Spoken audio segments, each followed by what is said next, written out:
If you've been struggling to get started on your beautiful children's book, or maybe finding it tough to stay on track and finish it, then this video is for you, because I'm about to share the exact strategies that have kept me inspired and focused even when it felt overwhelming and impossible at times. Hi there, I'm Eevi, an award-winning children's author and ghostwriter over on eevijones.com and the creator of Children's Book University. I create videos specifically for children's authors, so be sure to subscribe so you don't miss any of my videos.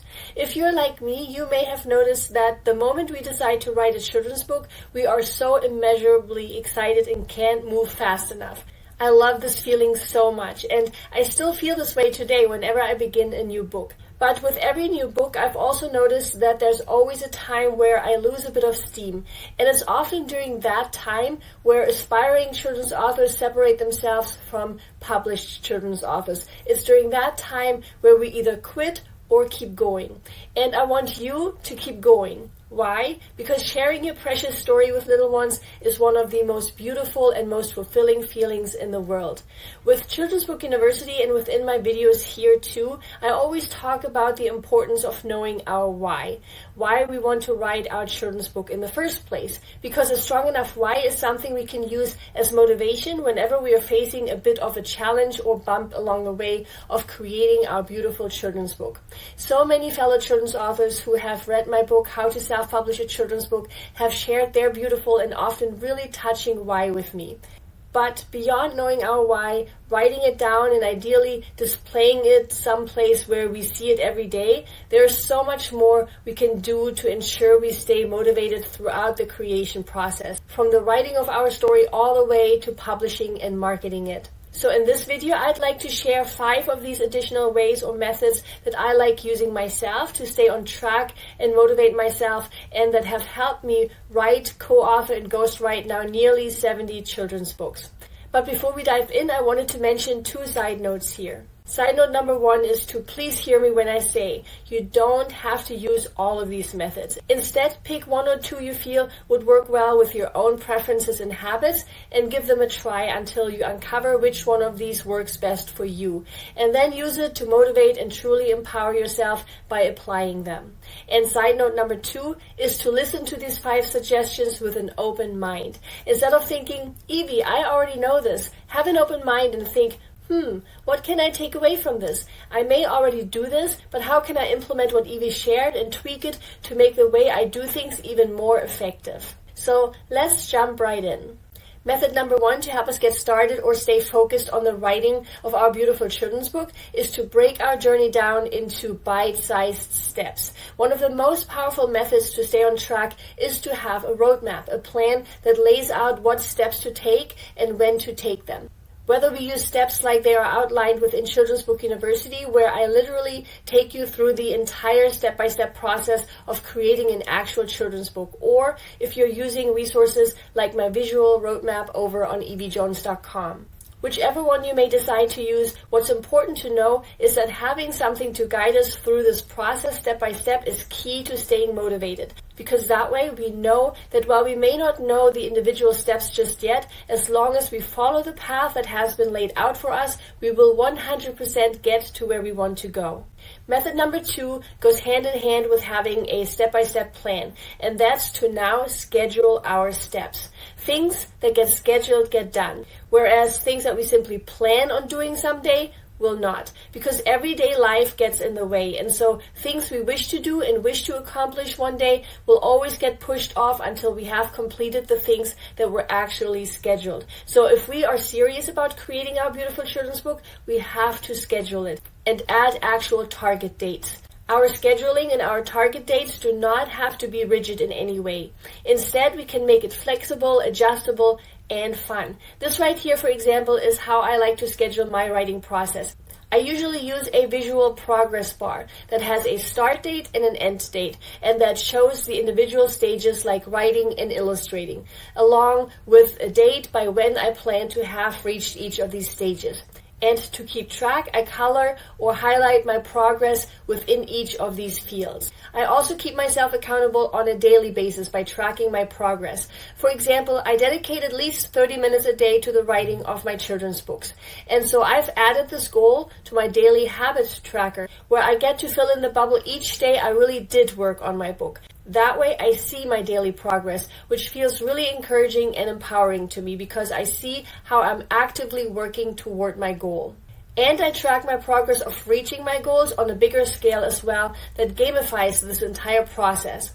For example, every quarter I fill out a bingo sheet like this one right here, where each field is either filled with milestones like writing a chapter, for example, or end goals like publishing my book. And whenever I accomplish a goal, I cross it off until by the end of the quarter, I hopefully have achieved at least one bingo, where I get to reward myself with little things like buying a new puzzle or getting a new set of highlighters. So reward yourself with whatever would excite and motivate you. That's what I do to motivate myself. If you want to give these a try, I've added the link to my Once Upon Today tracker below that I originally created for my own use only. Or you can simply create your own, print it out, and use that. As long as you have a way to schedule and track your progress, where and how you do it doesn't really matter. Tracking our goals this way is encouraging. And if there should be a day where we don't get to it, that's okay too, because our next writing segment is already scheduled and we are prepared to pick it back up the next day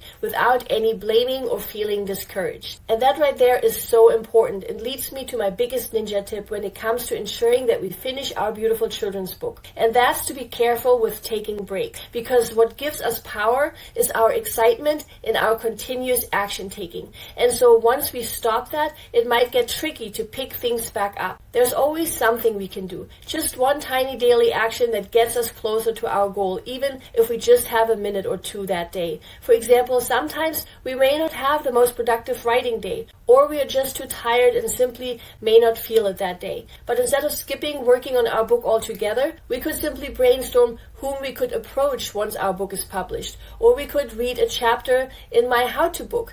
Any small task that moves us closer toward our goal will do. Taking a break like this is okay, even if it's more than just 1 or 2 days, as long as we plan and schedule an exact date for our return. Remember, what gets scheduled gets done, so we will want to add that to our calendar. And try not to interrupt your creation process for more than 2 weeks. We want to strike while the fire is hot, while we are excited. Now, this tracking and scheduling method is something we can continue even after our book has already been published. For example, I even use this tracking method whenever I'm actively marketing one of my books or when I'm planning an outreach campaign. Because remember, what gets scheduled gets done. Method number 3 to help us get started or stay focused is to know ourselves, meaning to know our tendencies, our habits, our strengths, and our weaknesses. For example, do you work best by knowing the entire process and all the steps before diving into the creating of your children's book? Or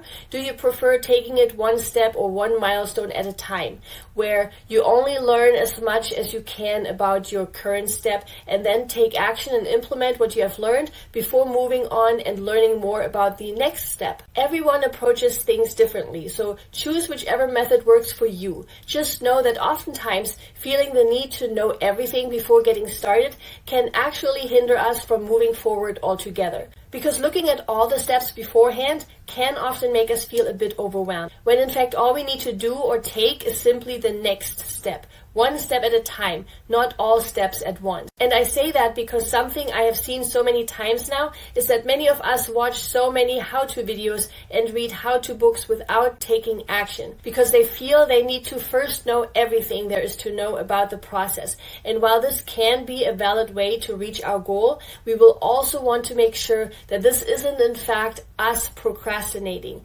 disguised as research and information gathering. So if this is you, if you know you tend to want to learn as much as you can before diving in, go ahead and do that. But at the same time, Also schedule and set a specific date on which to begin. Literally take out your calendar and pick a date a few weeks from now where you make yourself start the actual process of writing your beautiful story. Method number 4 is to share our goal with others, making our plan of writing a children's book public. Other people's excitement is so powerful. Their curiosity and their periodic checking in is what will hold us accountable. Because being able to report on our progress will feel fantastic, while having to tell others that we haven't been working on our book for a while won't feel as good, and can therefore be a really powerful motivator. That's a technique or tool I use all the time to help me get started with projects. For example, every once in a while I mention different resource options in my Sunday email that I consider working on. And this holds me accountable, since I know that because I've mentioned these options, fellow children's authors might now be waiting for that resource. And finally, method number 5 to help us get started or stay focused is to go beyond our why. This is something that has helped me so unbelievably much in the very beginning when I first started out over 12 years ago. Here I'd encourage you to look at your why from a slightly different angle. Oftentimes our why is something intrinsically motivated. For example, perhaps our story is something our grandma used to tell us when we were little, and now we'd like to preserve it so others get to experience and treasure it as well. But what about an extrinsically motivated why? Instead of us wanting to share our book with others, we could ask ourselves, who needs to hear this story? What little girl or boy might be helped by my story? What little ones feel inspired and motivated by my book? What young reader might feel less alone or may come to realize that they are not the only ones feeling the way they feel? It's questions like this that motivated me to keep pushing forward, especially in the very beginning, because I wanted to help my then 2-year-old with his transition from a potty chair to a regular toilet. And I wanted to help other kids who face that same challenge and fear. Reminding myself that this book was needed and that it might help so many other little ones, that's what kept me going, even though there were virtually no resources for children's authors out there back then. So instead of shining the light on ourselves, we can point it toward our little readers, imagining how our book impacts and helps and changes them. Because realizing that our book is needed is the most powerful motivator of them all, whether that's to inspire young readers, make them think, or to simply entertain them and make them laugh. I hope you feel just how much I really want you to succeed. There's nothing I'd love more than to be right there beside you, cheering you on and helping you push through those moments when it's tough to stay focused on your book. But since I can't be there in person, I truly hope that by sharing these methods and tools with you in this video, you'll be able to create a system that helps you stay on track and keep moving forward. As always, please give this video a thumbs up and subscribe if you haven't yet. It would mean so much to me and would also ensure that more people find me and my work. Here's to staying focused, motivated, and inspired. Always. Bye!